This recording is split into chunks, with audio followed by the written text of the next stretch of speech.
Hello everyone, today I'm going to show you how to use this cup-4 machine to make a buttonhole.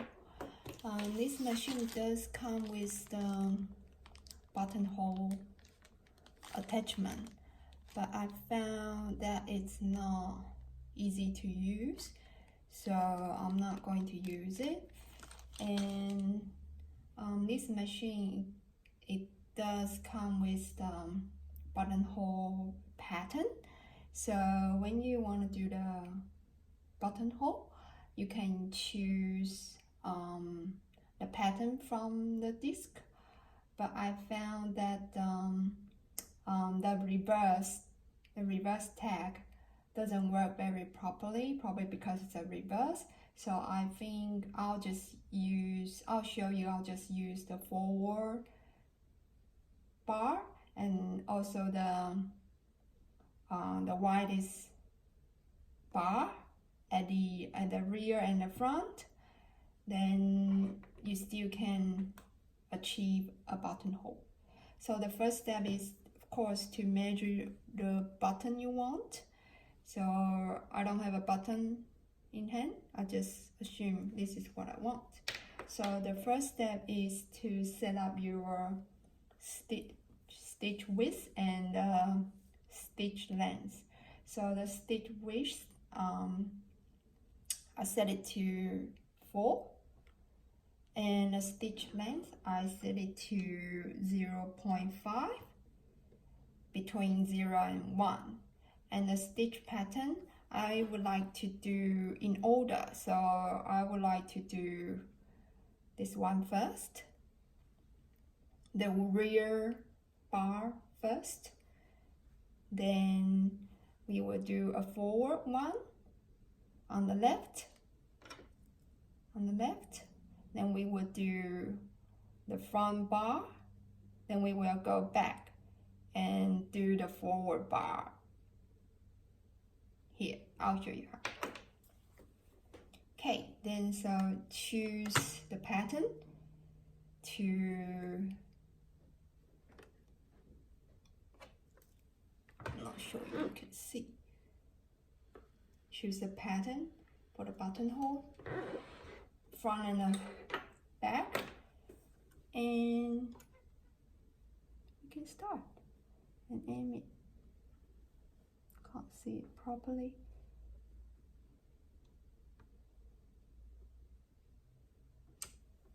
Okay.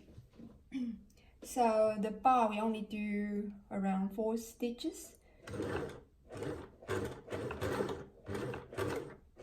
So that's enough. So remember when you have to bring your needle back to the highest position. So this is the highest position, and then we choose it back to the going this side pattern.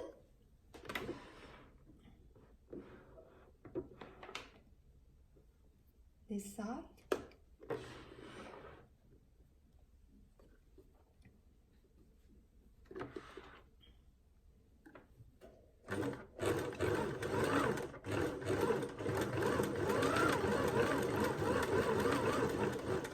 Until we hit the mark that we want, the button, the second bar we want. So we turn back the pattern again, and again 4 stitches is enough.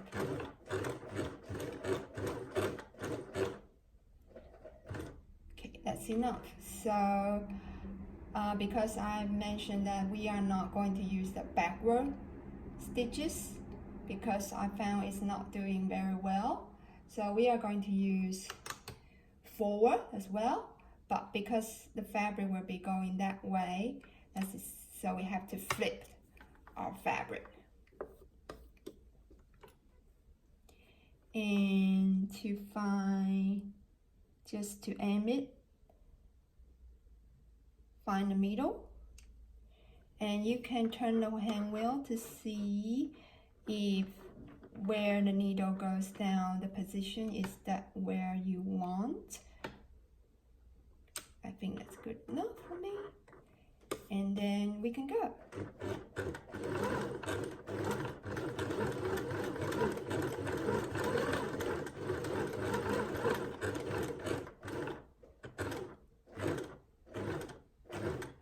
until we go to the end, I will set the stitch length to 0, about 2 stitches for an ending. And that's it. Our buttonhole is finished.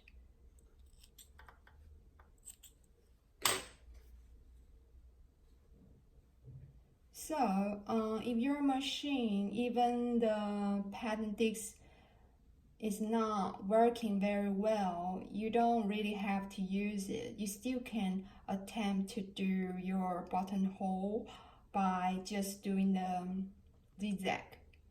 So the point is to set, if you want to do it manually without the pattern disc choosing, you can do it with the stitch width.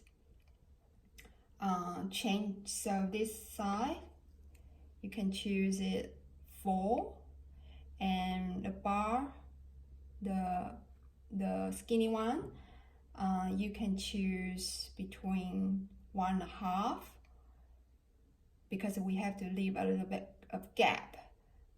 And then the stitch length, you can set it at around 0.5, and you still can achieve the same result.